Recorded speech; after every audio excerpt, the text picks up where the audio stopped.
नमस्कार दोस्तों, स्वागत है आप सभी का हमारे YouTube चैनल आलोक ज्ञान गंगा में। मित्रों, आज जो कहानी मैं आपको सुनाने जा रहा हूं उसका शीर्षक है मिलन। इससे पहले कि मित्रों आप हमारी कहानी में खो जाएं, अगर आप हमारे चैनल पर पहली बार विजिट कर रहे हैं तो कृपया चैनल को सब्सक्राइब कर लें, बेल आइकन को प्रेस कर लें ताकि इस तरीके की कहानियां जो हर रोज मैं लेकर के आता हूं उसका नोटिफिकेशन सबसे पहले आप तक पहुंचे। तो चलिए मित्रों, देर ना करते हुए कहानी को शुरू करते हैं। कॉलेज से घर लौटने के बाद देखा कि घर में गहमा गहमी मची हुई है। ताऊ जी किसी से फोन पर बातचीत कर रहे थे। ताई, बुआ, भाभी न जाने किस गुप्तगू में मगन थी। मैं जैसे ही हाथ मुंह धो करके जैसे ही डाइनिंग टेबल पर खाना खाने बैठी वैसे ही ताई जी ने मुझे आवाज दी। मैंने कहा अभी आती हूँ बोल करके मैं खाना खाने लगी। मैं यानी मेरा नाम अंशिका उर्फ अंशु है, एक बिल्कुल आम सी गोरखपुर की एक झल्ली सी लड़की। घर में ताई, ताऊ, बड़े भैया, भाभी और एक बुआ थी। बस कमी थी तो माँ की। सब मुझे बहुत प्यार करते थे, पर माँ के जाने के बाद मैं और पापा अपने आप में ही सिमट करके रह गए। मैंने माँ की स्टडी को अपनी दुनिया बना ली और पापा ने समाज सेवा को। खाना खा करके ताई के कमरे में गई तो ताई ने कहा कल बनारस जाना है। मैंने पूछा कि कौन कौन जा रहा है। ताई बोली मैं, तुम और ताऊ जी। पता नहीं क्यों दिल अजीब सा धड़क गया। इसके आगे ताई से कुछ भी पूछने की हिम्मत नहीं थी। भाभी से भी पूछा तो उन्होंने भी कुछ नहीं बताया। सोच सोच करके मुझे रात भर नींद नहीं आई। खैर, भोर में हम बनारस के लिए निकल गए। मेरी स्थिति वैसी ही थी जैसी एक कैदी की जेल जाते समय होती होगी। ताऊ जी और ताई जी और भैया आपस में बात कर रहे हैं और मैं उनकी बात सुन करके ऊँघ रही थी। 12 बजे तक हम बनारस पहुंच गए। फिर रहे नहाने धोने के बाद विश्वनाथ जी का दर्शन किया। फिर होटल आ गए। होटल आकर के मुझे अजीब सा सुकून मिला। मैं आकर के फिर से सो गई। शाम 4 बजे ताई ने मुझे आवाज दी, अंशु, अंशु बेटा। मैं उठी तो उन्होंने मुझे एक हल्के पीले रंग का सूट दिया और कहा कि ले इसे पहन करके तैयार हो जा, तुझे देखने लड़के वाले आ रहे हैं। मुझे तो काटो तो खून नहीं। जिससे मैं डर रही थी वही हुआ। वे फिर मुझ पे चिल्लाई। मैं बेमन से उठी और बाथरूम में चली गई। मुझे चिल्ला चिल्ला करके रोने का मन कर रहा था। इस समय माँ बहुत याद आ रही थी। थोड़ी देर बाद किसी ने दरवाजे पर दस्तक दी। भैया की आवाज सुनाई दी, अंशु, अंशु क्या कर रही है? अंदर से जल्दी बाहर निकल। मैंने किसी तरह से सूट पहना और बाहर निकल आई। ताई बोली अब अपने बाल तो बना ले। मैंने बेमन से एक क्लचर लगा लिया। ताई फिर भी शुरू हो गई। इसी दिन के लिए कहती थी कि कुछ लड़कियों वाले गुण ढंग सीख ले अपने अंदर, लेकिन नहीं, महारानी एलिजाबेथ को तो किताबों से फुर्सत ही ना थी। ये सुनते ही मैं जोर जोर से सिसकने लगी। भैया आए और मेरा हाथ पकड़ करके बाहर ले गए। फिर कार में बिठा करके मेरे सिर पर हाथ रख करके बोले तू घबरा मत, मैं हूं ना, कुछ गलत नहीं होने दूंगा। भैया की यह सबसे अच्छी बात थी कि वे बोलते ज्यादा नहीं थे पर सबके मन की बात जान लेते थे। खैर, भैया ने आगे ले जा करके एक पार्लर के सामने गाड़ी रोकी और मुझे बैठने को बोल करके अपने उस पार्लर के रिसेप्शन पर जा करके बात करने लगे। 5 मिनट बाद वापस आकर के मुझे पार्लर में भेज दिया। पार्लर वाली ने मेरा हल्का सा मेकअप कर दिया और बालों में पिन लगा करके खुला छोड़ दिया। फिर वापस ले हम होटल आ गए और ताई ताऊ के साथ एक दूसरे होटल में चले गए। लड़के वालों ने पूरा एक हॉल जैसा कमरा बुक किया था। हम एक तरफ सोफे पर बैठ गए थे। तभी लड़के वालों के आने लगे। एक साथ इतने सारे लोगों को देख करके मैं कांपने लगी। भैया ने मेरा हाथ पकड़ा और आंखों से शांत रहने का इशारा किया। लड़के वाले की तरफ से एक जन ने अपनी लोगों का परिचय देना शुरू कर दिया। ये अनुपम के बड़े चाचा और चाची हैं, ये छोटे चाचा चाची हैं, ये मामा मामी हैं, ये अनुपम जी की बड़ी बहन है और ये अनुपम का जीजा। ताई ताऊ ने सबको हाथ जोड़ करके नमस्ते किया और मुझे भी सबको नमस्ते के लिए बोला। मैंने भी किसी तरह से सबको नमस्ते किया। थोड़ी देर बाद उस तरफ की औरतें मुझे बगल के एक कमरे में लेकर के चली गई। करीब 10 मिनट बाद कथित अनुपम के जीजा जी और एक लड़का अंदर आते हैं। जीजा जी बोले कि इनसे मिलिए, ये हैं अनुपम। उस लड़के ने ताई के पैर छुए और मुझे हेलो कहा। जवाब में मेरे मुंह से कुछ नहीं निकला क्योंकि मैं तो अंदर ही अंदर जल भून करके खाक हो रही थी। ताई ने लड़के का इंटरव्यू लेना शुरू किया। वैसे लड़के वालों ने मेरा इंटरव्यू पहले ही ले लिया था। कुछ देर बाद जीजा जी बोले, चलिए सब लेडीज लोग नाश्ता कर लीजिए और लड़की लड़के को आपस में बात कर लेने दीजिए। हालांकि ताई जी मुझे अकेला नहीं छोड़ना चाहती थी, पर क्या करें, लड़के वालों की डिमांड जो थी। सबके जाने के बाद लड़का है मेरे सामने कुर्सी लगा करके बैठ गया। अभी तक एक नजर भी मैंने उसे देखा नहीं था। उसने अपना हाथ आगे करते हुए कहा कि हाय, आई एम अनूप, और आप। मैं बिल्कुल जड़वत बैठी रही और कुछ भी नहीं बोली। कुछ देर बाद उसने अपना हाथ नीचे कर लिया। कुछ देर सन्नाटा पसरा रहा। फिर उसने कहा कि आप कुछ कहना चाहती हैं? मुझे तो शायद इसी पल का इंतजार था। बस मैं फट पड़ी और लगभग उसे धमकाते हुए कहा कि वो इस शादी से इनकार कर दे और कह दे कि मुझे लड़की पसंद नहीं है। थोड़ी देर मौन रहने के बाद उसने कहा, क्यों, आपको कोई और पसंद है क्या? अब मैंने अपना सिर उठाया और उसकी तरफ देखा। उसको देखने के बाद मैं उसे देखती ही रह गई। कितना सुंदर था वो। आंखें तो मानो कोई झील सी हो, जो देखे बस उसमें डूब जाए। कुछ देर बाद उसने फिर वो अपना सवाल दोहराया।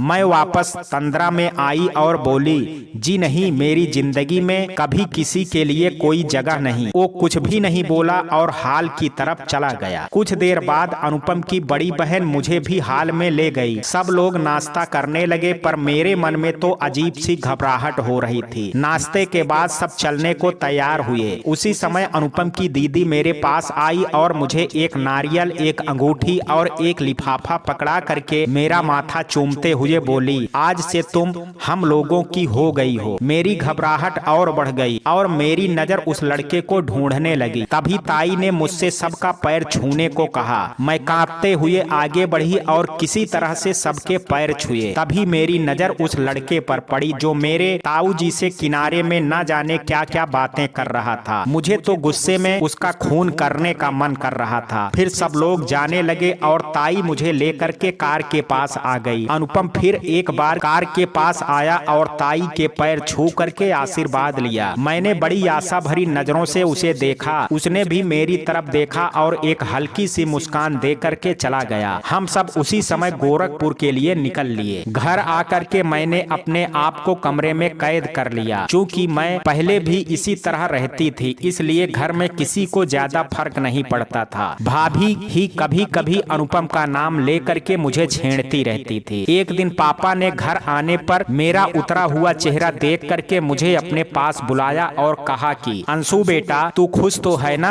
अनुपम बहुत अच्छा लड़का है, तुझे बहुत खुश रखेगा। भैया ने भी उनकी हाँ में हाँ मिलाई। उनकी बात सुन करके मैं चिल्ला चिल्ला करके कहना चाहती थी कि मैं अभी शादी नहीं करना चाहती, शायद कभी भी नहीं करना चाहती, पर ना जाने क्यों मैं कुछ नहीं बोल पाई। कुछ दिनों तक सब कुछ यूं शांति से चलता रहा।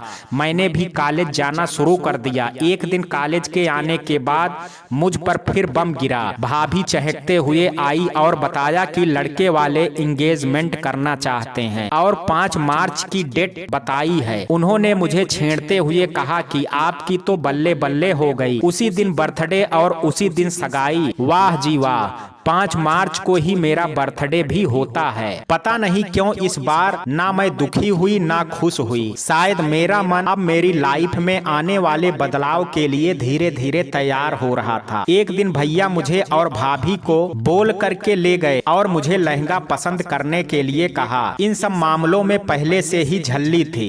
मुझे तो कुछ समझ ही नहीं आ रहा था। मुझे सब अच्छे लगते। लास्ट में खींच करके भाभी ने ही मुझे एक पिंक और एक लाइट ब्लू कलर का लहंगा ट्राई करने को बोला। मैंने दोनों ट्राई किया। भैया भाभी को पिंक वाला लहंगा पसंद आया, मुझे भी वो पसंद आया। हमने उसे फाइनल कर दिया और हम भाभी और ताई के लिए साड़ियां देखने लगे। भाभी ने लाइट ग्रीन कलर की साड़ी पसंद की और ताई के लिए उन्होंने ताई के पसंदीदा येलो कलर की साड़ी ली। फिर हम लहंगे और साड़ी के ब्लाउज को सिलने के देने के लिए एक बुटीक में गए। वहां पर सब काम कंप्लीट करने के बाद हम सबको भूख लगी थी। फिर हम बाबरजी गए। वहां हमने अपने अपने पसंद की चीजें खाई।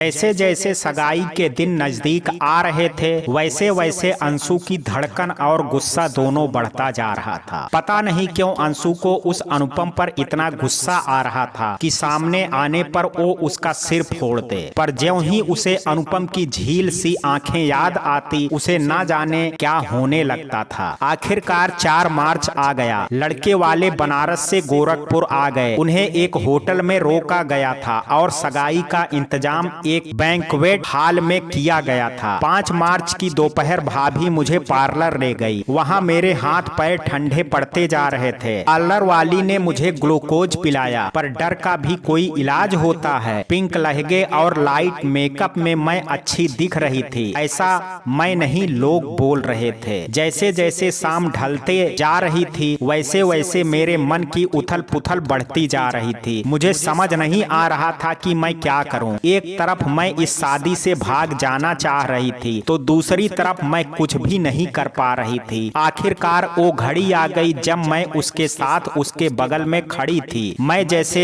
संज्ञा शून्य हो गई थी। भाभी ताई बुआ मेरे बगल में खड़ी थी। उस तरफ भी कुछ औरतें खड़ी थी। भाभी ने एक थाली में सजा के रखे हुए अंगूठी के डिब्बे में से अंगूठी निकाल करके अनुपम को पहनाने को बोला। मुझे जैसे कुछ सुनाई ही नहीं दे रहा था। बुआ ने मेरा हाथ पकड़ करके अंगूठी पकड़वाई और अनुपम को पहनाने को कहा। मैं यंत्रवत सी जैसे जिसने कहा मैं करती गई।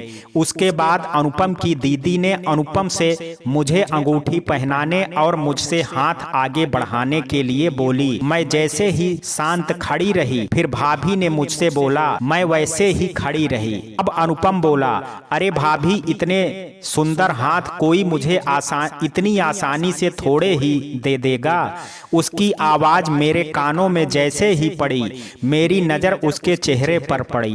वो मुस्कुरा रहा था और उसकी झील सी आंखों में फिर डूब गई। सब लोग हंसने लगे। मेरा हाथ अपने आप ऊपर आ गया, जिसे पकड़ करके अनुपम ने अंगूठी पहना दी।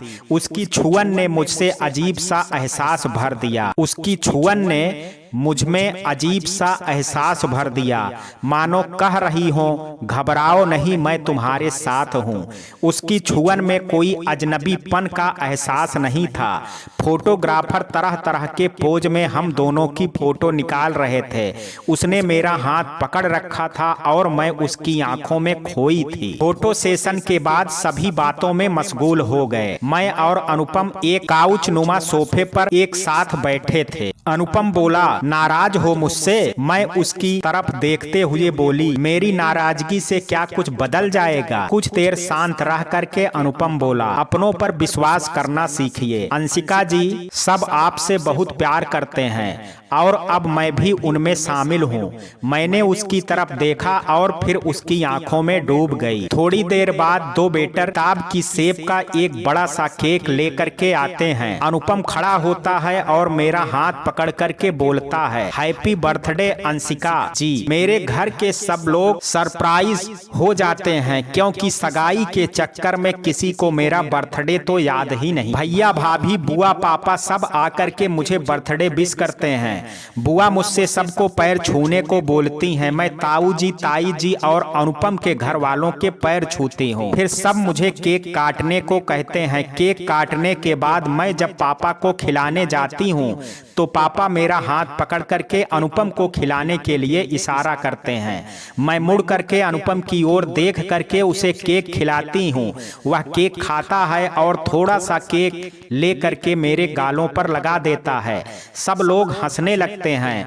पापा अनुपम के पास जाते हैं और उसका हाथ पकड़ करके थैंक्स बेटा जी बोलते हैं। अनुपम की दीदी आती हैं और मेरे सिर पर हाथ रख करके बोलती हैं सदा खुश रहो, और मेरे हाथ में एक गिफ्ट पकड़ा देती हैं।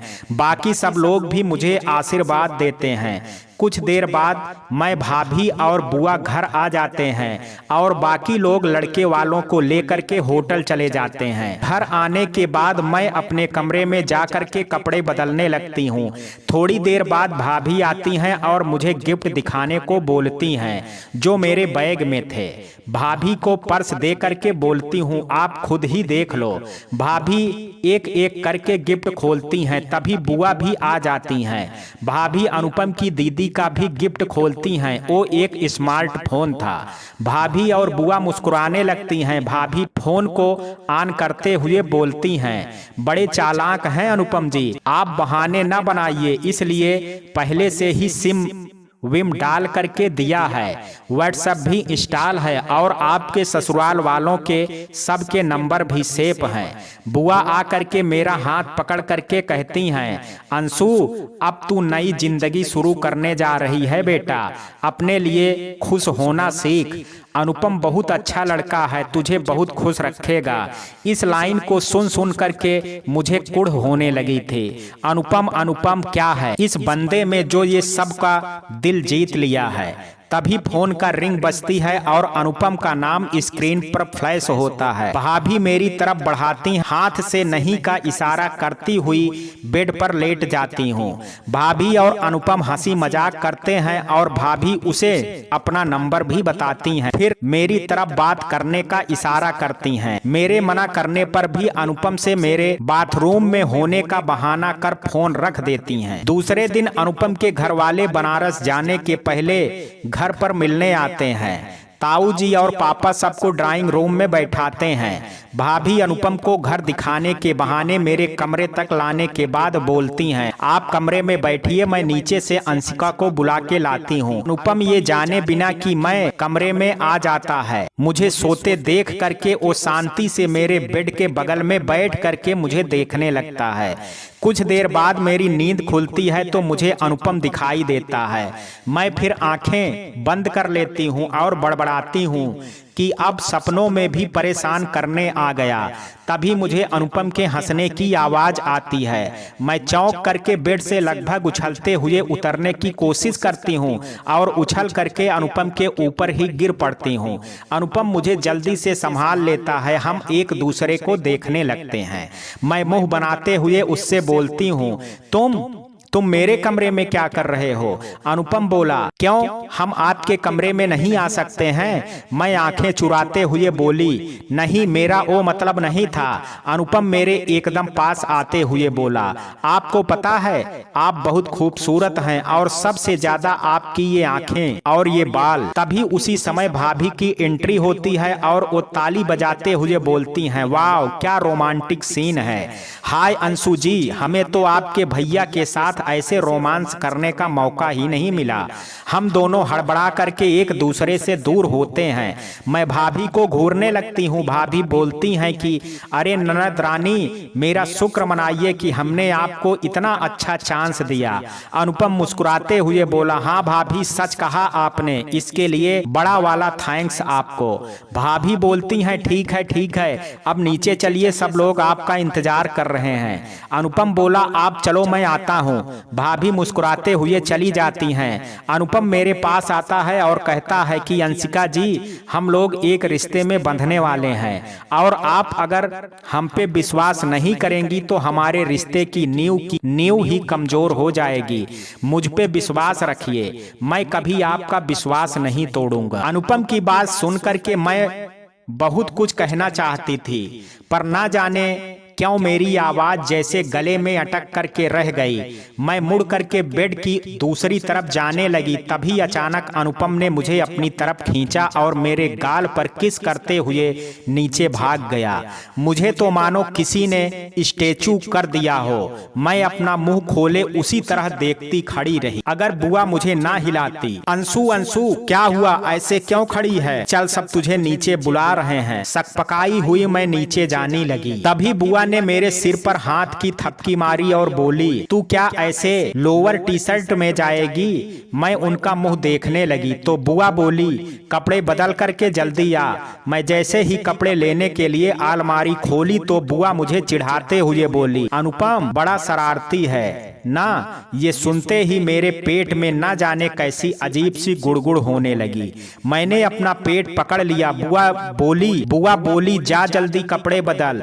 वो मुझे मुस्कुराते हुए ऐसे देख रही थी कि जैसे मेरे मुंह में कुछ लगा हो भी क्यों ना। मैं बार बार अपना गाल छू रही थी जैसे कि कुछ लगा हो। खैर हम नीचे आए और ताई ने मुझे सबके पैर छूने के लिए कहा। मैंने सबके पैर छुए। अनुपम की दीदी ने मुझे अपने पास बिठा लिया। अनुपम की चाची बोली, इतनी सुंदर बिटिया हमारे घर आ रही है, हमारी तो भाग्य ही खुल गए। मैंने ऊपर नजर उठाई तो यह चाची के बगल में बैठा अनुपम मुस्कुरा रहा था। मैंने उसे घूर करके देखा। थोड़ी देर बाद वो लोग बनारस के लिए निकलने लगे। सब बाहर निकल आए। अनुपम भी धीरे से उठा। मैं भाभी के पीछे खड़ी थी। वो भाभी के पैर छूने उनके पास आया और पैर छूने के बाद मेरी तरफ देख करके अपना एक कान पकड़ते हुए सॉरी बोला। भाभी उसके कान पकड़ते हुए धीरे से बोली, किस बात की सॉरी? मेरी ननद रानी को क्यों तंग कर रहे हैं आप? अनुपम अपने कान छुड़ाते हुए बोला, ये तो हम दोनों का सीक्रेट है, आपको क्यों बताऊं? वे सब निकल गए और मैं अपना पेट पकड़े ना जाने किस दुनिया में विचरण कर रही थी। तभी मोबाइल पे मैसेज की टोन बजी। देखा तो अनुपम का व्हाट्सएप मैसेज था। उसने लिखा था कि जानती हो अंशु, क्या मैं तुम्हें अंशु बुला सकता हूँ? जब तुम्हें देखा तो दिल ने उसी समय कहा कि बस तुम ही हो वो लड़की जो मेरी जिंदगी बन सकती हो। भले ही तुम अभी ना जाने क्यों मुझसे शादी नहीं करना चाहती हो, पर मैं तुम्हें यकीन दिलाता हूँ कि एक दिन आएगा जब तुम्हें भी मुझसे प्यार हो जाएगा। I love you Anshu. वैसे किस्सी वाले गाल अभी भी लाल हैं, मुझे देख के ही हो रहे थे। ये पढ़ के तो मेरे पेट में और ना जाने कैसी गुदगुदी होने लगी। एक तरफ तो मुझे अनुपम के ऊपर गुस्सा आ रहा था तो दूसरी तरफ उसका वो मुस्कुराता हुआ चेहरा याद आ रहा था। उस दिन के बाद से अनुपम के हर घंटे मैसेज आने लगे। कभी वो शेरों शायरी भेजता तो कभी आई लव यू मैसेज। अक्सर रात में कॉल भी करता, लेकिन मैं बात ही नहीं कर पाती थी। अगर करती भी तो सिर्फ हाँ हूँ करती। अक्सर मैं सोचती क्या है ये बंदा, मुझसे बोर नहीं होता है? कहाँ वो मुझसे दुनिया जहान की बातें करता है और कहाँ मैं सिर्फ हाँ हूँ। धीरे धीरे मुझे उसकी आदत पड़ती जा रही थी, पर एक दिन ना जाने क्यों सुबह से ही ना तो उसके मैसेज आ रहे थे और ना ही फोन में ना जाने क्यों बार बार अपना फोन चेक करती थी। धीरे धीरे मुझे उसकी आदत पड़ती जा रही थी, पर एक दिन ना जाने क्यों सुबह से ना ही उसके मैसेज आ रहे थे और ना ही फोन। मैं ना जाने क्यों बार बार अपना फोन चेक करती थी और फिर खुद पर ही गुस्सा करती और खुद पर ही बड़बड़ाती थी। फोन से ध्यान हटा करके किताबें लेकर के बैठी तो उसमें भी मुझे उसका हंसता हुआ चेहरा दिखने लगा। जो किताबें मेरी सबसे अच्छी दोस्त थी वे मुझे अपनी दुश्मन लगने लगी।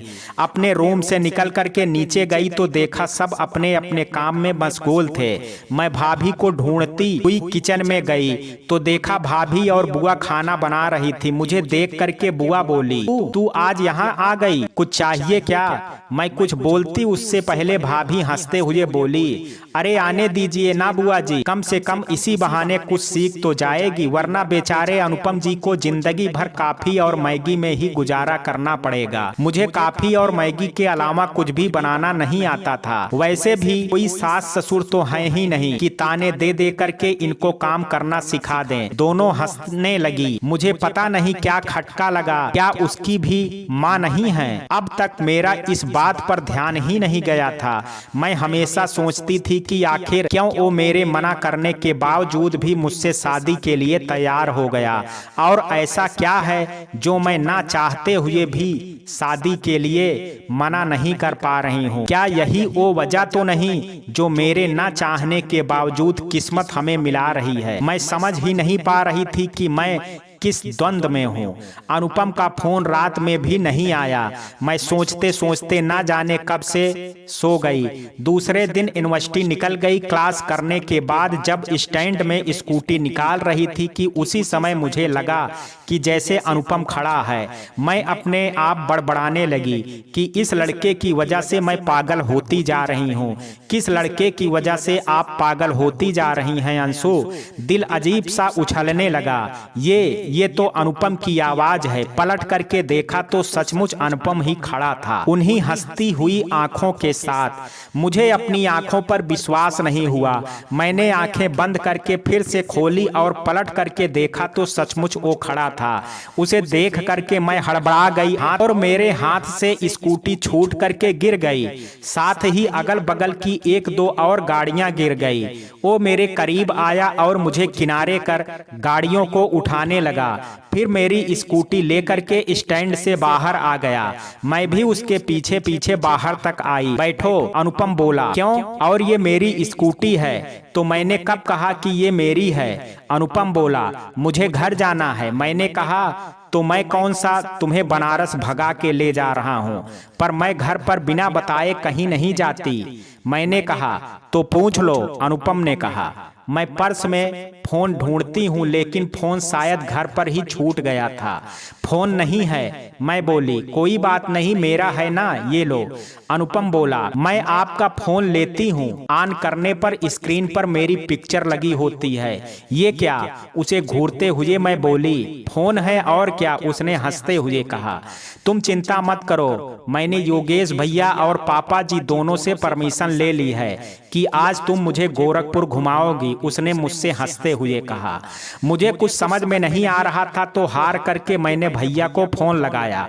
हाँ अनुपम जी। दूसरी तरफ से भैया बोले, भैया मैं हूँ। मैंने कहा, अच्छा छोटी, हाँ तू अनुपम के साथ चली जा, उनको गोरखपुर घुमाना है। जी। ये कह करके मैंने फोन काट करके अनुपम को दे दिया।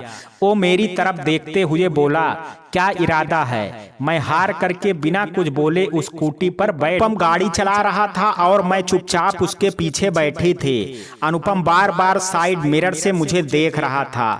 कुछ देर बाद वो बोला, हम कहाँ जा रहे हैं? मतलब? मैं बोली। उसने गाड़ी रोकी और मुझसे बोला, मुझे गोरखपुर के रास्ते नहीं पता हैं अंशिका जी। वैसे आप कंफर्टेबल ना हो तो आप घर जा सकती हैं। मैं बोली, नहीं ऐसी कोई बात नहीं है। क्या गाड़ी मैं चलाऊं? उसने मेरे हाथ में चाबी थमा दी और पीछे बैठ गया। भूख से मेरे पेट में चूहे दौड़ रहे थे, इसलिए मैं उसे सबसे पहले कृष्णा चाट वाले के यहाँ ले गई।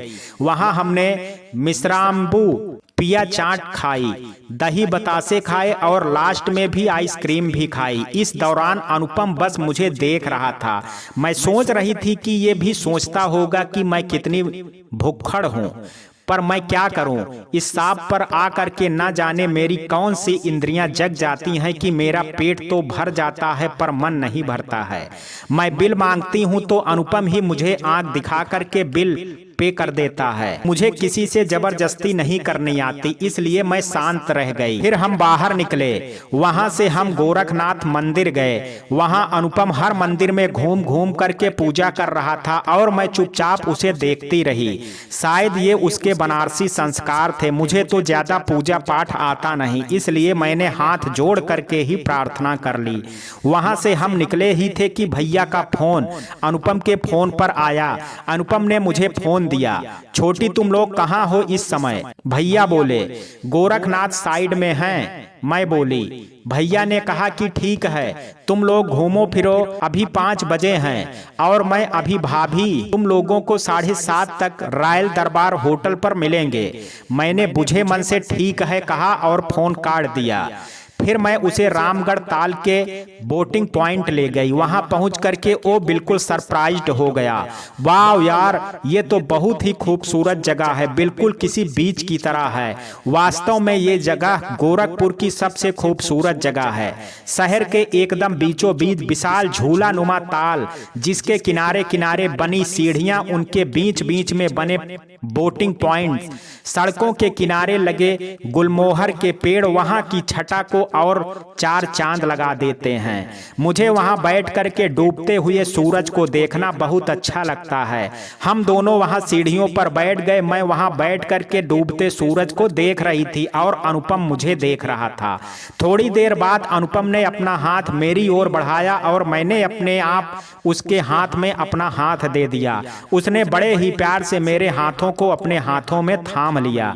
मैं सोचने लगी कि ये अनुपम की तरह मेरा आकर्षण है या विश्वास है। हाँ, शायद ये विश्वास ही है, क्योंकि मैंने उसकी आंखों में हमेशा एक सच्चाई पाई थी। मैं उसकी तरफ देख रही थी तो उसने मुझसे पूछा, क्या देख रही हो? मैं सकपका गई। वो हंसने लगा। हम फिर घूमते हुए ऊपर सड़क की तरफ लगे हुए बेंच पर बैठ गए। एक तो खुशनुमा मौसम और दूसरी तरफ सड़कों के किनारे लगे हुए गुलमोहर के फूल माहौल को और खुशनुमा बना रहे थे। अनुपम बोला, अंशु, क्या कोई ऐसी बात है जो तुम मुझसे कहना चाहती हो पर कह नहीं पा रही हो? मैंने सिर हिलाते हुए कहा, नहीं, पता नहीं क्यों आज उसका साथ अच्छा लगा, पर मुझे तुमसे बहुत कुछ कहना है। अनुपम बोला, जानती हो अंशु, जब से मैंने माँ पापा को खोया है ना, तब से सारे रिश्तों ने मुझसे बस फॉर्मेलिटी ही निभाई है। मैं दुखी ना होऊं, अपनी पढ़ाई ठीक से करूं, सब मुझसे यही चाहते थे। मैं क्या चाहता था ये किसी को नहीं पता। दीदी मुझसे बहुत बड़ी हैं, उनकी शादी भी बहुत जल्दी हो गई थी, इसलिए वो मेरे लिए 2 पार्टों में पिसती हुई मशीन बनती जा रही थी। ये देख, मैंने मुस्कुराहट का चोला ओढ़ा और अपने सारे कर्तव्यों को निभाता चला गया।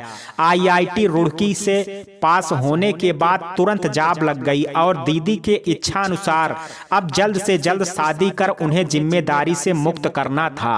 सच बताऊं तो मेरी भी अभी कोई इच्छा नहीं थी शादी की और बड़े बेमन से गया था मैं तुम्हें देखने, पर ज्यों ही तुम्हें देखा तो तुम्हारी ही आंखों में वही उदासी और तलाश दिख रही थी। इससे मैं रोज गुजर रहा था। पता नहीं क्यों मुझे उसी समय तुझसे प्यार हो गया और उस पर तुम्हारी बेबाकी से ये कहना कि मैं शादी के लिए मना कर दूं ने मुझे और तुम्हारे पास ला दिया। अनुपम चुप हो गया। उसकी आंखों में कुछ नरमी थी। मैंने उसके कंधे पर हाथ रख करके उसे शांत रहने का इशारा किया और वो मेरे कंधे पर अपना सिर रख करके रोने लगा। मैं काठ हो गई। यही तो मैं चाहती थी कि किसी के कंधे पर सिर रख करके रोना, पर शायद मैं अभी अनुपम से उतना नहीं जुड़ पाई थी। उसी समय अनुपम का फोन बजा।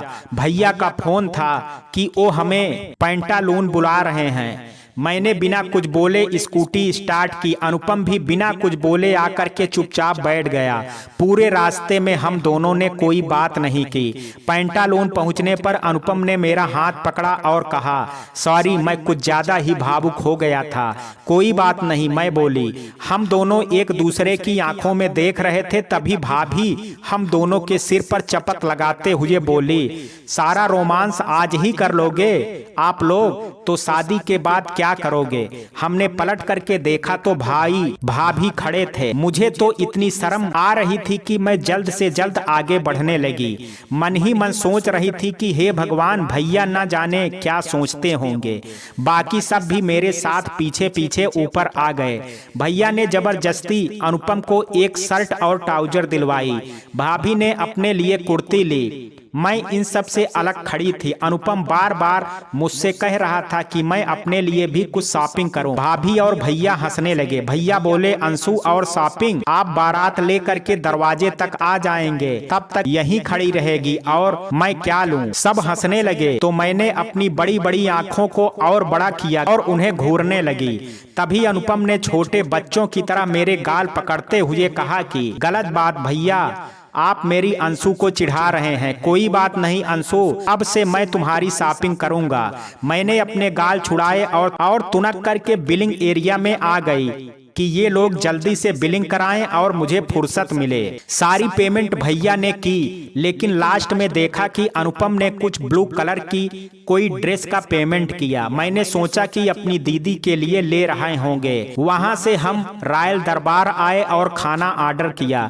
उसका सिटिंग एरिया इतना खूबसूरत है कि भाभी ने वहां अपना फेवरेट काम सेल्फी लेना शुरू किया। अब मुझे ऊब हो रही थी, शायद इनके सबकी आदत ना होने के कारण। भाभी ने अनुपम को मेरे पास भेजा। वो मेरे पास आया और भाभी हमारी पिक्चर लेने लगी।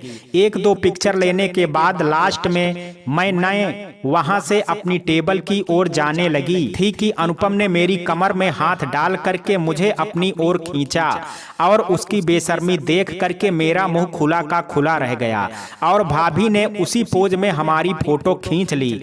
मुझे इतनी शर्म आ रही थी कि मैं क्या बताऊं। इसी तरह हमने खाना खाया। उसके बाद भैया बोले, अंशु तू अनुपम जी को लेकर के स्टेशन चल, मैं और तेरी भाभी पीछे से आते हैं। वहां तू अपनी स्कूटी जमा कर देना और हमारे साथ घर चलना, क्योंकि काफी रात हो चुकी है। मैंने सिर हिलाया और हम सब बाहर आए। मैं अनुपम को लेकर के स्टेशन निकल गई। स्टेशन पहुंचने पर मैंने स्कूटी जमा की और हम दोनों प्लेटफार्म पर आ गए। हम दोनों चुपचाप खड़े थे। कुछ देर बाद अनुपम बोला, कुछ दिन बाद हमारी शादी हो जाएगी, तब भी क्या तुम ऐसे ही चुपचाप रहोगी?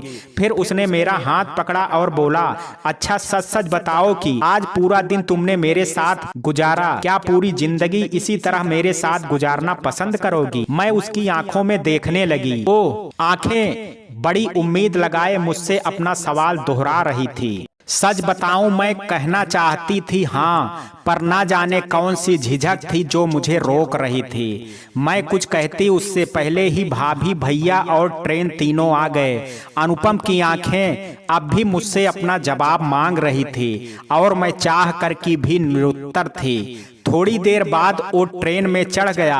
भाभी भैया उसे हाथ हिला करके विदा कर रहे थे और मैं चुपचाप उसे देख रही थी। ट्रेन धीरे धीरे चलने लगी, लेकिन मेरी धड़कन उस ट्रेन से भी ज्यादा तेज दौड़ने को बेचैन थी। लेकिन ट्रेन के नजरों से ओझल होने के पहले ही मेरा हाथ अपने आप उठ गया और उसके चेहरे पर मुस्कान फैल गई। अनुपम के चेहरे पर मुस्कान देख करके मेरे चेहरे पर भी हंसी आ गई। फिर हम तीनों कार में सवार हो करके चले आए। थोड़ी देर बाद भाभी ने मुझे एक पैकेट पकड़ाते हुए कहा कि ये लो अंशु, अनुपम ने तुम्हारे लिए खरीदा है। ये वही ड्रेस थी जिसकी बिलिंग अनुपम करा था। हम घर पहुंचे। ताई ने मुझे आवाज दी, आज पूरे दिन कहाँ रही? मुझे तो पसीने आने लगे। तभी भैया बोले, अम्मा कॉलेज के बाद हम उसे अपने साथ ले गए थे। मेरी जान में जान आई। मैं अपने कमरे में चली गई। शावर लेने के बाद मैं अपने बिस्तर पर आई और आंखें बंद करके सोचने लगी। तभी फोन की रिंग बजी। अनुपम का फोन था। पता नहीं कैसे आज मैंने तुरंत ही कॉल रिसीव कर ली। मैं हेलो, उधर से कोई आवाज नहीं आई। मैंने फिर से हेलो हेलो कहा। अनुपम जी, आप मुझे सुन पा रहे हैं? हेलो, मैं बोली, मैं तो बस आपको ही सुन पा रही हूँ अंशु। उधर से आवाज आई। अजीब सी गुदगुदी होने लगी पेट में। अब मैं चुप हो गई और वो हेलो हेलो कर रहा था। ठीक है, आपको बात नहीं करनी है तो मैं फोन रखता हूँ, अनुपम खींच करके बोला। फिर आप ऐसी बातें क्यों करते हैं? मैं बोली, कैसी बातें अंशु? मैं तो सच बोलता हूँ। अच्छा छोड़िए, आपको ड्रेस कैसी लगी? अनुपम बोला, ड्रेस वो मैंने अभी देखी नहीं। मैं बोली, ओके, आप उसे पहन करके उसकी पिक्चर मेरे पास भेजिएगा। अनुपम बोला, मैं हाँ ना कुछ भी नहीं कर पाई। बताओ ना, पहनोगी ना? अनुपम ने इतने प्यार से बोला कि मेरे पेट में फिर से अजीब सी गुड़गुड़ होने लगी। बोलो ना। वो फिर जिद करने लगा। मैंने हूँ में जवाब दिया और फोन काट दिया। थोड़ी देर बाद अनुपम का फिर फोन आया। फोन बज के कट गया। मैंने रिसीव नहीं किया। एक बार फिर रिंग बजी। मैंने फोन रिसीव किया और हूँ बोली। उधर से आवाज आई, सो जाइए अंशिका जी, वरना शादी तक आंखों के नीचे काले डार्क सर्कल बन जाएंगे। उधर भाभी थी। ये सुनते ही मेरे कान एकदम से गर्म हो गए और मैंने जल्दी से फोन काट दिया। मुझे इतनी शर्म आ रही थी कि मैं क्या बताऊं। दूसरे दिन मैं सो के उठी और फोन उठाया। अनुपम से एंगेजमेंट होने के बाद से ये मेरी नई आदत बन गई थी। अनुपम रोज गुड मॉर्निंग, गुड नाइट और आई लव यू के मैसेज भेजता था, पर आज कोई मैसेज नहीं आया। मैंने सोचा हो सकता है कि घर जा करके सो गया हो। मैं यूनिवर्सिटी चली गई। क्लास अटेंड करने के बाद वापस घर आई, फिर से फोन चेक किया, अब तक कोई मैसेज नहीं था। अब मुझे अनुपम की आदत सी होने लगी थी। मैंने उसे फोन करने का सोचा, पर झिझक इतनी थी कि फोन हाथ में ले करके भी उसे फोन नहीं कर पा रही थी। सोचते सोचते शाम से रात हो गई। मैं नीचे डिनर के लिए आई तो बुआ ने मेरा उदास चेहरा देखा। डिनर के बाद जब मैं अपने कमरे में जाने लगी तो बुआ ने मुझे अपने कमरे में बुलाया। क्या बात है अंशु, आज बहुत उदास हो? बुआ बोली। नहीं तो बुआ, ऐसी कोई बात नहीं है, मैंने कहा। बुआ बोली कि बेटा, जब दिल और दिमाग में जंग हो रही हो तो हमेशा दिल की बात सुननी चाहिए, और अगर एक कदम बढ़ाने से सामने वाला खुश होता हो तो वह कदम जरूर बढ़ाना चाहिए। बुआ मेरे पास आई और मेरा हाथ पकड़ करके बोली कि अगर उसका फोन नहीं आया तो एक बार तुम भी तो उसे फोन कर सकती हो। बुआ की बात सुन करके मैं उनसे नजरें चुराने लगी और सोचने लगी कि हे भगवान, इन लोगों को हर बात कैसे पता चल जाती है। मैं वहां से अपने कमरे में आ जाती हूँ, एक बार फिर से फोन उठाती हूँ और अनुपम का नंबर डायल करती हूँ। अनुपम के फोन की रिंगटोन बजती है। अनुपम फोन उठाता है और कुछ भी नहीं बोलता। कुछ देर बाद मैं ही हेलो बोलती हूँ। आखिर हमारी जान को याद आ ही गई हमारी, अनुपम बोला। ये सुन करके मेरे पेट में अजीब सी गुदगुदी होने लगी। ऐसी बातें कर करके ये एक दिन मेरी जान ले लेगा, मैंने मन ही मन सोचा। बोलो ना, चुप क्यों हो गई? अनुपम बोला। मैं ओ करने लगी। अनुपम हंसने लगा। तुम्हारी इस बात पर ही तो मुझे भी सबसे ज्यादा प्यार आता है। जानती हो, जब तुम ऐसे शांत हो करके मेरी आंखों में देखती हो ना, तो मेरा मन करता है कि तुम्हें खूब टाइट हक करके किस कर लूं। अनुपम बोलता जा रहा था और मेरे कान दुगनी रफ्तार से गर्म हो रहे थे। मैंने जल्दी से फोन काट दिया और अपने कान ढक करके बैठ गई। अनुपम की बातें मेरे कानों में गूंज रही थी। मैंने शर्मा करके अपना चेहरा तकिए से ढक लिया। अनुपम ने फिर फोन किया और कहा कि यार, ये तुम लड़कियों की प्रॉब्लम क्या होती है कि खुश होती हो तो वह फोन काट देती हो और गुस्सा होती हो तो भी फोन काट देती हो। मैं हंसने लगी। ऐसे ही हंसती रहा करो मेरी जान, हमारे भी चेहरे पर मुस्कान आ जाया करेगी। आज नाश्ते में शायरी खाई थी क्या? मैं हंसते हुए बोल पड़ी। अरे वाह, मैम के मुंह में भी जबान है क्या? अनुपम बोला। फिर चुप हो गई। ओ हेलो हेलो करने लगा। अच्छा सॉरी ना जान, नाराज हो करके मेरी जान मत निकाला करो, अनुपम बोला। फिर शुरू हो गए। मैंने कहा यार तुम बड़ी अनरोमांटिक हो। अनुपम बोला ठीक है बाय, अब रखती हूँ, मेरी कल मॉर्निंग में ही क्लास है। मैं बोली नहीं प्लीज अभी नहीं, बस थोड़ी देर और। अनुपम ने इतने प्यार से कहा कि मैंने फोन नहीं काटा। अब वो अपने दोस्तों के बारे में बताने लगा। वो बार बार एक लड़की प्रिया का नाम ले रहा था। प्रिया ऐसी, प्रिया वैसी। अब मुझे पता नहीं क्यों जलन सी होने लगी। फिर मैंने नींद आने का बहाना करके फोन रख दिया। मुझे अजीब सी कुड़ होने लगी उसके बारे में सोचते सोचते। मैं ना जाने कब सो गई। सुबह काफी देर से मेरी नींद खुली। पापा मुझे आवाज देते हुए मेरे रूम में आए। पापा बहुत दिनों बाद मेरे रूम में आए थे। वे बहुत आश्चर्य में पड़ गए जब उन्होंने देखा कि मैंने वो कमरा बिल्कुल वैसे ही सजा रखा था जैसे कि माँ सजाती थी। पापा भावुक हो गए और कहा कि आशा जी माँ का नाम था, ने हमें बहुत अकेला कर दिया था ना बेटा। हमने तो सिर्फ अपनी पत्नी खोई थी, पर आपने तो माँ के साथ साथ बाप को भी खो दिया था। हमने आपको बिल्कुल अकेला छोड़ दिया था बेटा, हमें माफ कर दीजिए अंशिका बेटा। पापा के इतना कहते ही मैं उनसे लिपट गई और फूट फूट करके रोने लगी। पापा भी रोने लगे। माँ के गुजरने के बाद ये पहला मौका था जब मैं इतना रोई थी, वरना जब भी अपने दुखी होती अपने आप को कमरे में बंद कर लेती थी। थोड़ी देर बाद बुआ भी मेरे कमरे में आ गई और बोली कि ये बाप बाप बेटी का भरत मिलाप हो गया हो तो आओ नाश्ता कर लो, नाश्ता ठंडा हो रहा है। बुआ पापा से बोली, राकेश क्या तुम मुझे स्कूल छोड़ दोगे? पापा बोले ठीक है। पापा और बुआ नीचे चले गए और मैं माँ की यादों में खो गई। तभी फोन पर अनुपम का मैसेज आया, गुड मॉर्निंग मैडम। साथ में आई लव यू भी चिपका था। रोज पढ़ के मेरे चेहरे पर मुस्कान आ जाती थी, पर आज पता नहीं क्यों मेरी नाक चढ़ गई। अनुपम सिर्फ शाम या रात में ही फोन करता, सुबह नहीं। पर आज ना जाने कैसे उसका फोन आ गया। मैंने कॉल रिसीव की, गुड मॉर्निंग जान। अनुपम बोला, मैंने हूँ बोला। यार तुम्हारी डिक्शनरी में हूँ के अलावा कोई वर्ड नहीं है क्या? अनुपम बोला, मतलब? मैंने कहा, जब देखो तब हूँ के अलावा कोई और शब्द बोलती हो। जान कम से कम गुड मॉर्निंग का जवाब गुड मॉर्निंग तो बोल दिया करो। अनुपम बोला। अब तो मेरी नाक और भी चढ़ गई, मगर किसी तरह मैंने उसे गुड मॉर्निंग कहा। ये हुई ना बात, अब बोलो आई लव यू। अनुपम बोला, मैंने तो ध्यान दिया नहीं कि अनुपम क्या बोल रहा है, और मैं उसकी बात दोहराते हुए बोली आई लव यू। पर लास्ट वर्ड बोलने के साथ ही नाक के साथ साथ मेरी आंख भी चढ़ गई थी। मेरी समझ में आ गया कि मैं अनजाने में क्या बोल गई।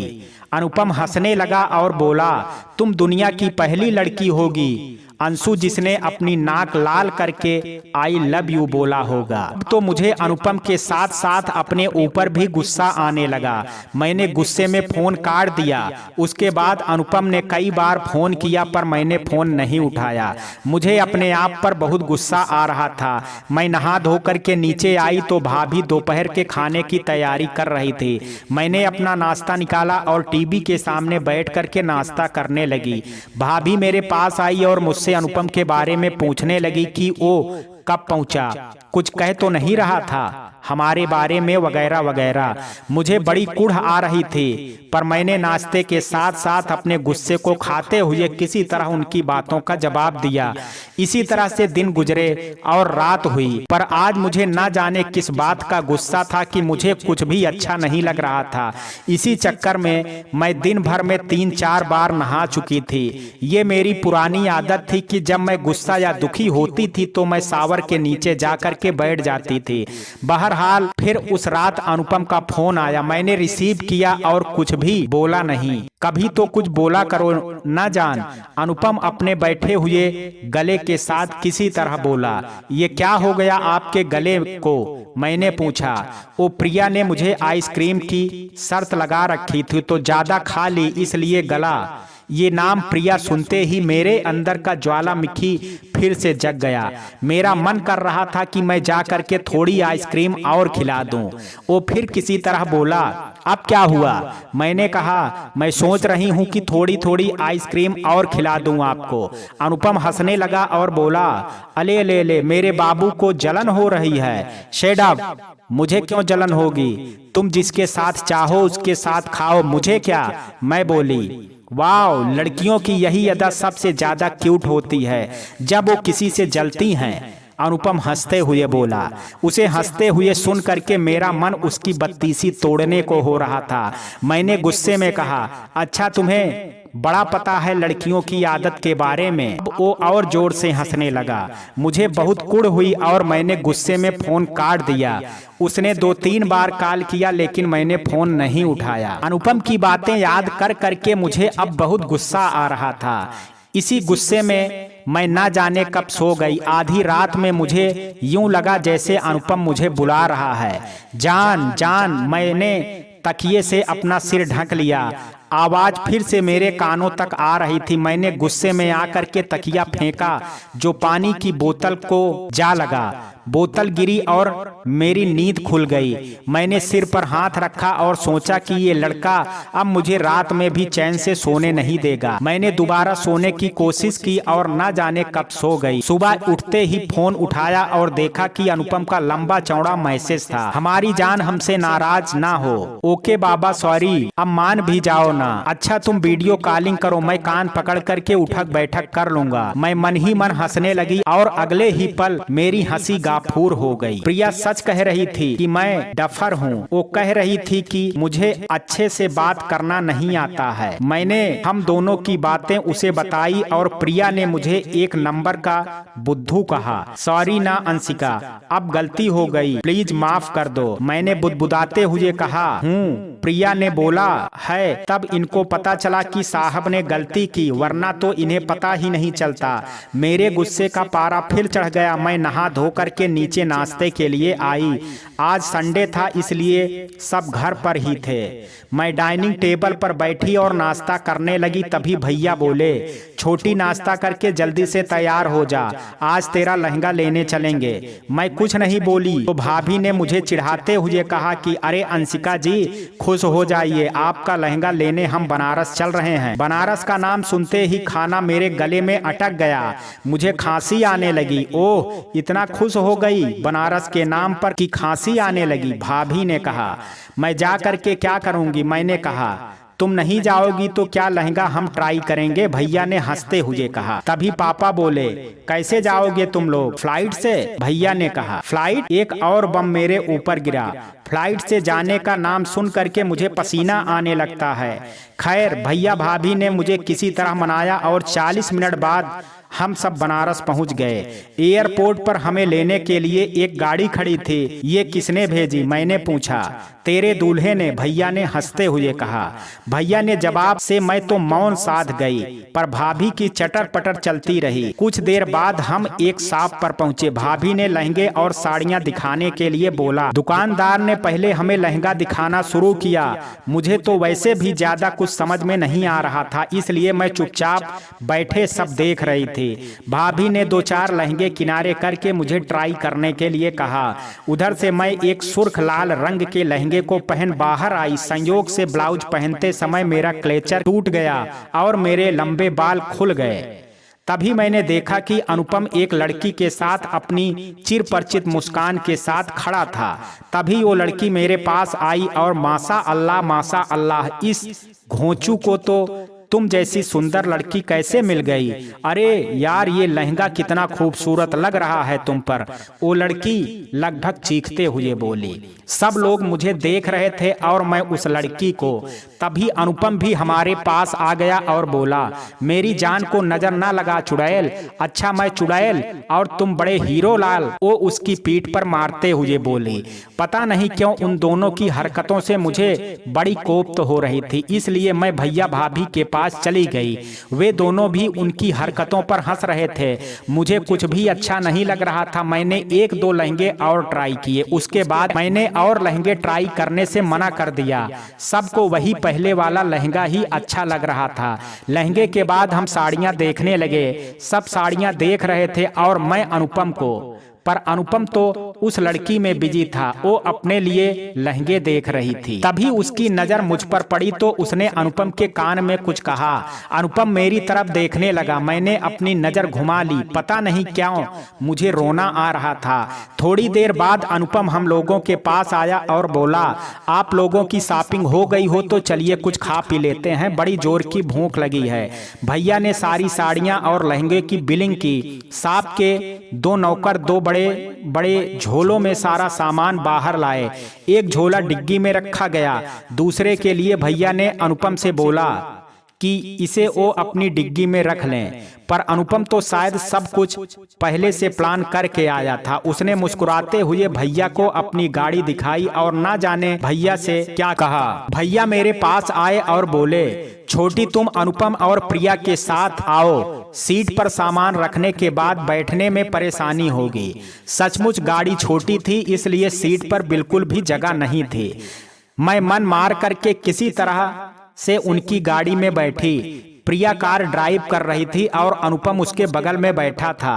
कार में सिर्फ प्रिया ही बोल रही थी और मैं और अनुपम चुप बैठे थे। थोड़ी दूर चलने के बाद अनुपम ने कार रुकवाई और पीछे आ गया। थोड़ी देर शांति से मुझे देखता रहा, फिर मेरा हाथ पकड़ करके बोला, प्लीज कुछ बोलो ना अंशु, कल को हमारी शादी हो जाएगी, तब भी क्या ऐसे ही रहोगी? कोई नाराजगी है या कोई और बात हो तो कुछ बोलो।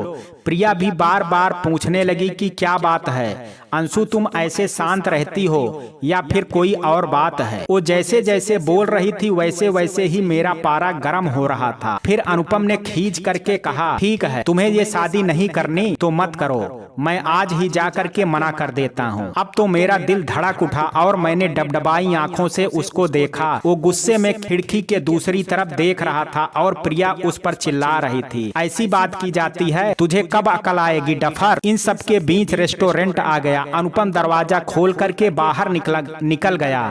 प्रिया मुझे समझा रही थी, प्लीज अंशिका कूल डाउन, अनुपम बिल्कुल पागल है। मैं कार से निकल करके भाभी के साथ खड़ी हो गई। अनुपम भैया के साथ खड़ा था। प्रिया किसी से फोन पर बातचीत कर रही थी। थोड़ी देर बाद वो हमारे पास आई और बोली, सॉरी भाभी, भैया मैं आप लोगों को अटेंड नहीं कर पाऊंगी क्योंकि मेरी एक जरूरी कॉल आ गई। इतना बोल करके वो चली गई। हम रेस्तरां के अंदर आए। हमने देखा कि वहां दो ही लोग एक साथ बैठ सकते हैं, भाभी और भैया एक साथ बैठे और मैं और अनुपम एक साथ। मैं समझ गई थी कि ये सब अनुपम की प्री प्लानिंग थी। खाने का ऑर्डर हुआ। अनुपम ने वो सारी चीजें मंगवाई जो मुझे पसंद थी, पर अपने लिए सिर्फ आइसक्रीम। मैं समझ गई कि वो बहुत गुस्से में है, पर आदत से मजबूर। ना तो मैं किसी को सॉरी बोल सकती थी और ना ही किसी को मना सकती थी। हमारा ऑर्डर आया। वेटर ने सारी चीजें टेबल पर रखी और ज्यों ही मुड़ा मैंने तुरंत आइसक्रीम उठा ली और खाने लगी। अनुपम मुझे देखने लगा। मैंने उससे धीरे से कहा कि वो मेरा आइसक्रीम खाने का मन था ना, इसलिए। वो कुछ भी नहीं बोला और चाट उठा करके खाने लगा। मैं सिर्फ उसको देख रही थी, पर आज वो उसको न जाने किस बात का गुस्सा था। वो बात करना तो दूर, मेरी तरफ देख भी नहीं रहा था। तभी भाभी हमारे पास आई और बोली, ये लंच रोमांस खत्म हो गया हो तो अब हमें जाने की इजाजत दीजिए। अनुपम जी, थोड़ा रोमांस शादी के बाद के लिए बचा के रखिए। अनुपम कुछ भी नहीं बोला और भैया के पास चला गया। भाभी ने इशारे में मुझसे पूछा, इन्हें क्या हुआ? मैंने अपने कंधे उचका दिए। हम बाहर आए और भैया ने अनुपम से कहा कि मुझे एयरपोर्ट छोड़ दे, वे लोग पीछे आ रहे हैं। अब मैं उसकी कार में अकेले उसके साथ थी। हम दोनों बिल्कुल चुप थे। मैं बार बार उसकी तरफ देख रही थी, लेकिन वो मेरी तरफ नहीं देख रहा था। अब पता नहीं क्यों मुझे बिल्कुल भी अच्छा नहीं लग रहा था। मेरे आंसू गिरने ही वाले थे कि उसने एफएम चला दिया। उसमें गाना बजना शुरू हो गया। नैनों की तो बात नैना जाने, सपनों के राज ये नैना जाने, दिल की बात धड़कन जाने, जिस पे गुजरी वो तन जाने। हम दीवाने हो गए आपके, हम तो बस इतना जाने, तू ही मेरा है सनम, तू ही मेरा हमदम, तेरे संग जीना अब सातों जन्म। गाने के बोल का असर था या कुछ और मैं नहीं जानती, पर अब वो मेरी ओर देखने लगा और मैं उसकी। शायद वो एक्सेप्ट कर रहा था कि मैं कुछ बोलूं, पर मैं तो ठहरी एक नंबर की झल्ली। मुझे तो सब कुछ बाद में समझ आता है। उसकी तरफ देखते देखते एयरपोर्ट आ गया और हम बस एक दूसरे को देखते ही रह गए। भैया भाभी भी पहुंच गए थे। भैया सारी फॉर्मेलिटीज पूरी कर रहे थे, भाभी ही अनुपम को छेड़ रही थी। मैं और अनुपम एक दूसरे को चुपके चुपके देख रहे थे। तभी भैया आए और अनुपम से चलने की इजाजत मांगी। उसने दोनों के पैर छुए और मेरी तरफ देखा, पर मैं तो ठहरी एलिजाबेथ। मैं क्या किसी के बाय बोलूं जब सामने वाला मुझे नहीं बोल रहा है। हम आगे चले गए। मैंने एक बार पलट करके देखा भी। अनुपम अब भी मुझे देख रहा था। मैं पूरे रास्ते यही सोच रही थी कि अगर अनुपम ने सच में शादी तोड़ दी तो क्या होगा। बनारस से आने के बाद मैं अपने कमरे में चली गई। बाकी सब लहंगे और साड़ियां देख रहे थे। मैंने शावर लिया और बिस्तर पर आ गई। मुझे दिन भर की बातें याद आने लगी। अब मुझे ये महसूस हो रहा था कि मैं अनुपम के साथ कितना रूढ़ हो गई थी। मुझे अब पछतावा हो रहा था, पर सॉरी शब्द मेरी डिक्शनरी में तो नहीं था और ना ही इतनी हिम्मत थी जो मैं उसे सॉरी बोलती। पर मैंने इतना किया कि उसे हम लोगों के पहुंचने का मैसेज सेंड कर दिया। उसने भी ओके लिख करके रिप्लाई दिया। मैंने थोड़ा इंतजार किया पर उसने दूसरा कोई मैसेज नहीं भेजा। अब मुझे रोना आ रहा था। मैंने लाइट ऑफ कर दी और बिस्तर पर औंधे मुंह लेट गई। अब तक मुझे शादी से डर लगता था पर अब मुझे अपनी शादी के टूटने से डर लग रहा था। माँ को खोने के बाद आज अनुपम के खोने का डर सताने लगा। इसी डर से मुझे रात भर नींद नहीं आई। कुछ दिनों तक ऐसे ही चलता रहा। अनुपम अब ना तो मुझे फोन करता और ना ही मैसेज। अगर मैं मैसेज करती तो कोई रिप्लाई नहीं आता। रोज अपना मन बहलाने मैं यूनिवर्सिटी चली जाती पर वहाँ भी मेरा मन नहीं लगता था। पर आते समय मुझे और डर लगता रहता, कहीं अनुपम ने रिश्ता तो तोड़ नहीं दिया। इसी तरह एक दिन जब मैं यूनिवर्सिटी से वापस आई तब मैंने देखा कि सब लोग ताई के कमरे में ना जाने क्या बातचीत कर रहे थे। मेरी धड़कन बढ़ गई। क्या अनुपम ने रिश्ता तोड़ दिया? मैं यही सोच करके परेशान हो रही थी। ताई के कमरे में जाने की मेरी हिम्मत नहीं हो रही थी। परेशान हो करके मैंने अपने कमरे में मैं चली गई। थोड़ी देर बाद भाभी चहकते हुए मेरे कमरे में आई और बोली, चलिए तैयारी शुरू करिए। मैंने पूछा किसकी? बनारस जाने की। भाभी बोली, फिर किस लिए? मैंने पूछा, क्यों जिंदगी भर यहीं रहने का इरादा है क्या आपका? भाभी हंसते हुए बोली। मैंने कहा, मतलब? अरे बुद्धू, 24 अप्रैल को आपकी शादी है तो उसकी तैयारियां शुरू करनी है ना? भाभी हंसते हुए बोली। मुझे इतनी खुशी हुई कि मैं खुशी से रोने लगी। इसलिए नहीं कि मेरी शादी की डेट आ गई बल्कि इसलिए कि अनुपम ने मेरा मान रख लिया। भाभी घबरा गई, मेरे पास आकर के बोली, अरे इसमें रोने वाली कौन सी बात है, ये तो खुशी की बात है ना। मैंने भाभी को पकड़ लिया और रोने लगी। भाभी भी भावुक हो गई। भाभी ने मेरा सिर सहलाते हुए कहा, मैं आपका दर्द समझ सकती हूँ अंशिका जी। जिस आंगन में पले बढ़े वही आंगन एक पल में पराया हो जाता है। पर क्या करें, ये तो जग की रीत है, हर लड़की को निभाना पड़ता है। भाभी ने फिर मुझसे कहा कि देखिए आपने मुझे भी रुला दिया ना। मेरे आंसू पोंछते हुए बोली कि ये आंसू विदाई के लिए बचा के रखिए और चलिए जल्दी से फ्रेश हो करके नीचे आइए, साथ में खाना खाते हैं। बुआ जी भी आ रही होंगी। भाभी नीचे चली गई और मैंने शावर लिया और आ करके ड्रेसिंग के सामने खड़ी हो गई। आज मेरे चेहरे पर एक अलग सी चमक और मुस्कान थी। मुझे नीचे जाने में बड़ी शर्म आ रही थी। मैंने सोचा कि सब मेरा चेहरा देख करके ना जाने क्या सोचेंगे। तभी फोन की रिंग बजी। मेरे चेहरे पर और भी चमक आ गई। मैंने सोचा कि अनुपम का फोन है। मैं दौड़ करके आई तो देखा भाभी का फोन था। वो मुझे खाना खाने के लिए नीचे बुला रही थी पर फोन देखने के बाद ही मेरे चेहरे पर आई चमक उदासी में बदल गई। मैं नीचे आई। भाभी, ताई और बुआ तीनों डाइनिंग टेबल पर बैठ करके खाना खा रही थी। भाभी ने मेरा खाना पहले से ही निकाल करके रखा था। मैं धीरे धीरे खाना खा रही थी और वो तीनों खाते खाते मुझे देख रही थी। शायद भाभी ने उन्हें मेरे रोने के बारे में बताया था। मैंने अपना चेहरा ऊपर किया तो देखा वो तीनों मुझे देख रही थी। मैं भी उनको देखने लगी तो बुआ बोली, अंशिका बच्चा, अब तेरी शादी होने वाली है, बेटा खुश रहा करो और ये कभी भी मत सोचना कि ये अब तुम्हारा घर नहीं है बेटा। पर तू हमसे ज्यादा अनुपम से प्यार करना बेटा, क्योंकि तुम्हारे लिए तो हम सब हैं पर उसकी सिर्फ तू ही रहे। मैं खाना खा करके अपने कमरे में आ गई। बुआ की बातें मेरे कानों में गूंज रही थी। सच में अनुपम कितना अकेला है। कहने को तो बहुत लोग हैं उसकी जिंदगी में, पर प्यार देने वाला कोई नहीं है। आज मुझे उससे बात करने का मन कर रहा था पर मैं ये सोच करके मायूस हो गई कि वो फोन तो उठाएगा नहीं।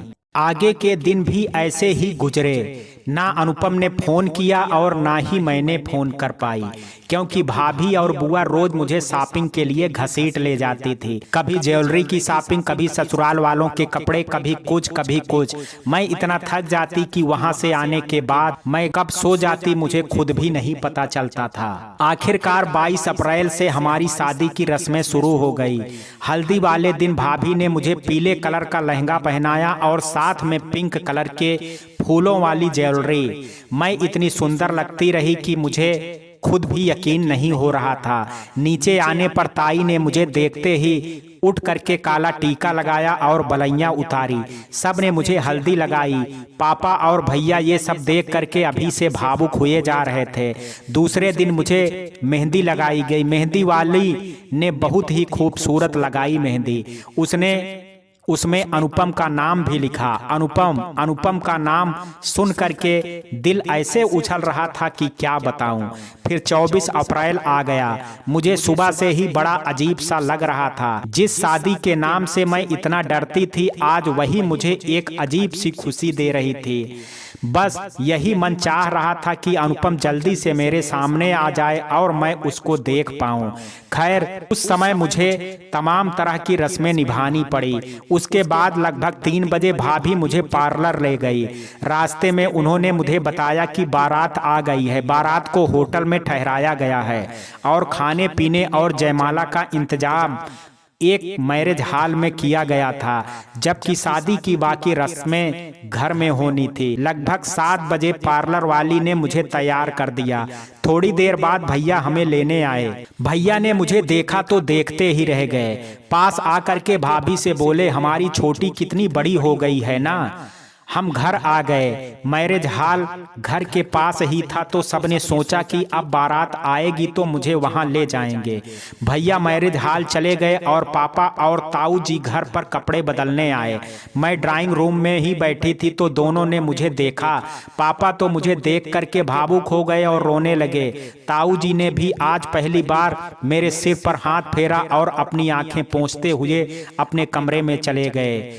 तभी बुआ पापा के ऊपर चिल्लाई कि बिटिया का मेकअप खराब करवाओगे क्या। इतना सुनते ही पापा हंसने लगे और अपने कमरे में चले गए। पापा, ताऊ जी और भैया ने कुर्ता पैजामा सदरी पहन रखा था, साथ ही राजस्थानी साफा बांधा हुआ था। भाभी, ताई और बुआ बनारसी सिल्क में एकदम महारानियां लग रही थी। आखिरकार वो घड़ी आ गई जिसका मुझे बेसब्री से इंतजार था। भैया आ गए और हमें बताया कि बारात आ गई है और थोड़ी देर में जयमाला शुरू हो जाएगी। हम हॉल पहुंचे। फिर पीछे से मुझे एक रूम में ले जाया गया। फिर मैं फूलों की चादर के नीचे स्टेज की तरफ बढ़ने लगी। घबराहट और शर्म के मारे मेरा सिर ऊपर नहीं उठ पा रहा था।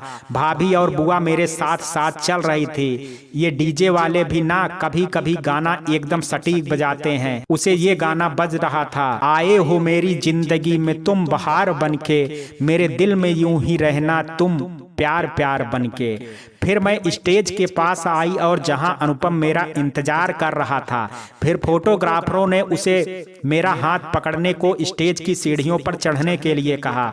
अनुपम ने बिल्कुल वैसे ही किया। मैं स्टेज पर आ गई। फिर हम दोनों एक दूसरे लॉर्ड्स टाइप के स्टेज पर गए। हम दोनों ने उन बड़ी पंखुड़ियों में बंद थे।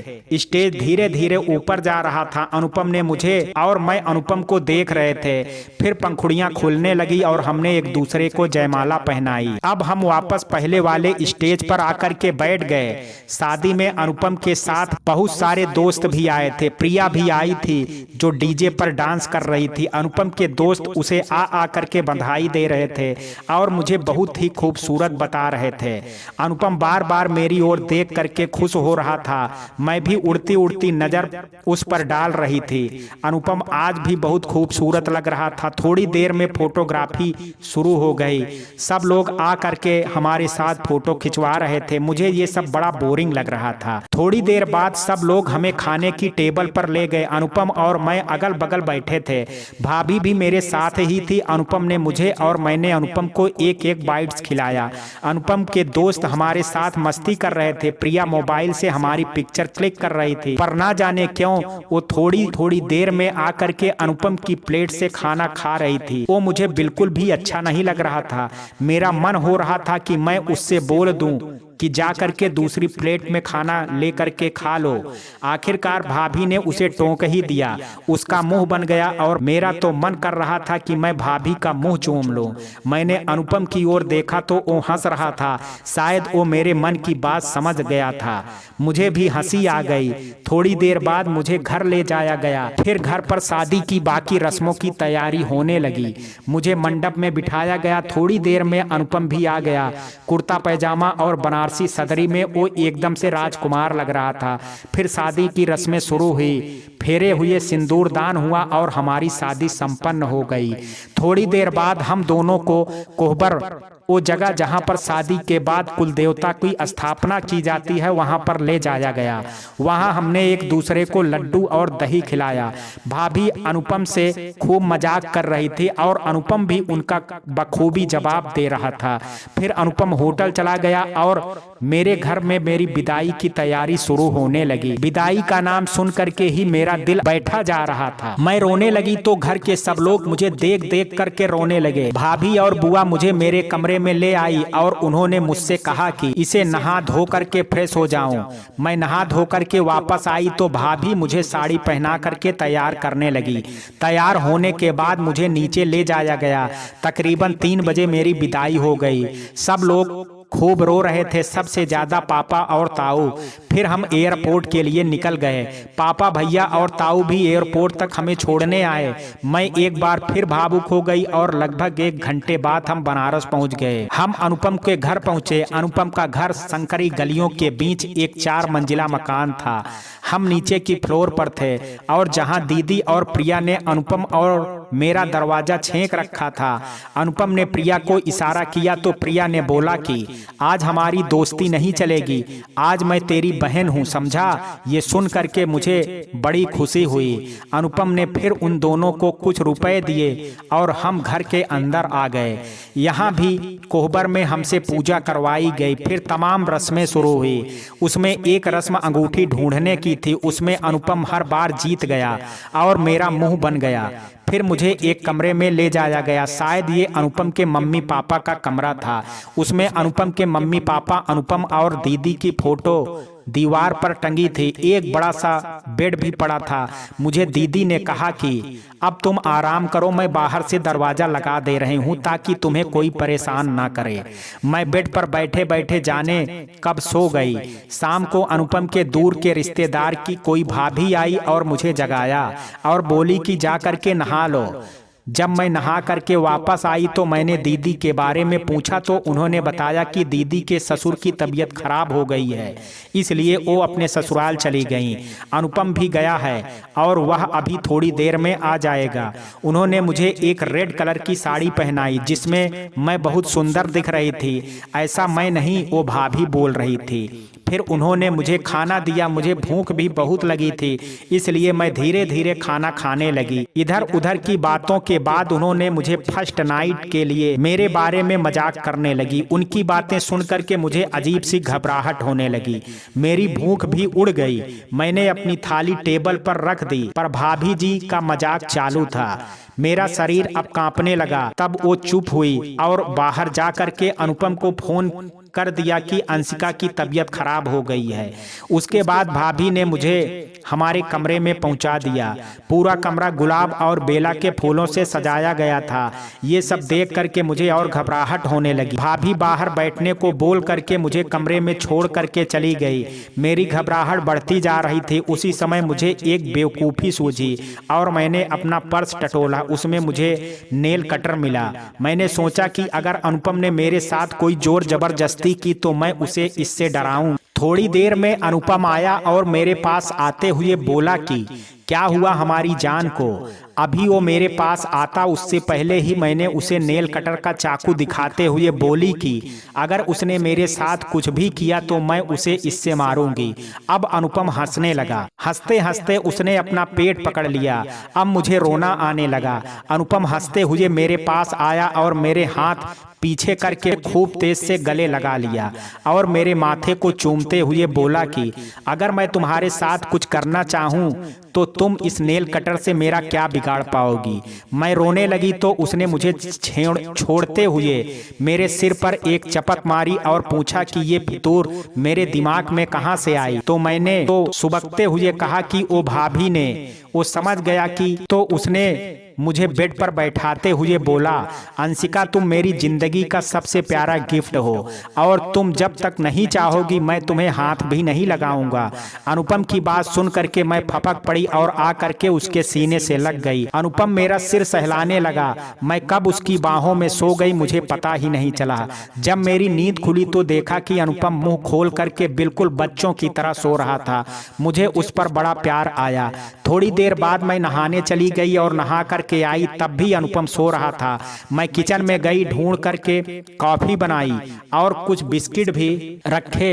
मुझे बहुत भूख सी लगी थी, इसलिए मैं कमरे में आई और अनुपम को जगाया। अनुपम उठा और बड़े ध्यान से मुझे देखने लगा। मुझे शर्म आने लगी तो मैंने उसे काफी पकड़ाते हुए पूछा, क्या हुआ?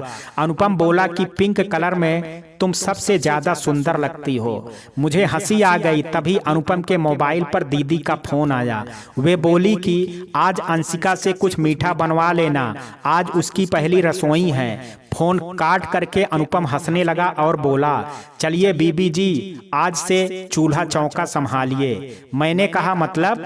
अनुपम बोला कि दीदी ने कहा है कि आज तुम्हारी पहली रसोई है ना, इसलिए तुम कुछ मीठा बनाओ। बनाने का नाम सुनते ही मेरा मुंह बन गया। अनुपम ने पूछा कि क्या हुआ, तो मैंने कहा कि मुझे कॉफी और मैगी के अलावा कुछ भी बनाना नहीं आता है। अनुपम मुस्कुराते हुए बोला कि कोई बात नहीं जान, हम आपको सिखाते हैं। हम किचन में गए और हमने हलवा बनाना स्टार्ट किया। वो मुझे बताता गया, मैं वैसे वैसे बनाती गई। बनाने के बाद मैंने भगवान का भोग लगाया और पूजा की। तब तक अनुपम भी नहा धो करके आ गया। हमने साथ में हलवा खाया। वो लगातार मेरी आंखों में देख रहा था और मैं पलकें झुका करके शर्मा रही थी। तभी अचानक अनुपम का फोन बजा और वो किसी से सर जी करके बात करने लगा। फोन काटने के बाद उसने कहा कि कोई पुल गिर गया है, उसे अर्जेंटली जाना पड़ेगा। मैं घबरा गई। उसने मुझे कहा कि घबराना नहीं और ऊपर से चाची को बुला लेना। अनुपम गया और रात वापस नहीं आया। मैंने दीदी से पूछा तो उन्होंने कहा कि PWD का इंजीनियर है और इतना बड़ा हादसा हो गया है तो कुछ तो जिम्मेदारी होगी ना उसकी। ना घबराने की बात कहते थे। पूरे 2 दिन हो गए और मेरा मन अनुपम के लिए बेचैन हो गया था। तभी रात में 2 बजे बेल बजी। चाची जी ने दरवाजा खोला। मैं अंदर कमरे में थी। मैंने जैसे ही उनकी बात सुनी मैं रोते हुए दौड़ करके आगे के कमरे में चली गई। चाची जा चुकी थी और अनुपम दरवाजा बंद कर रहा था। मैंने उसे देखते ही दौड़ करके उसके सीने से लग गई। उसने भी मुझे पकड़ लिया और मैं रो रही थी और अनुपम से कह रही थी कि मुझे छोड़ करके कहीं मत जाना।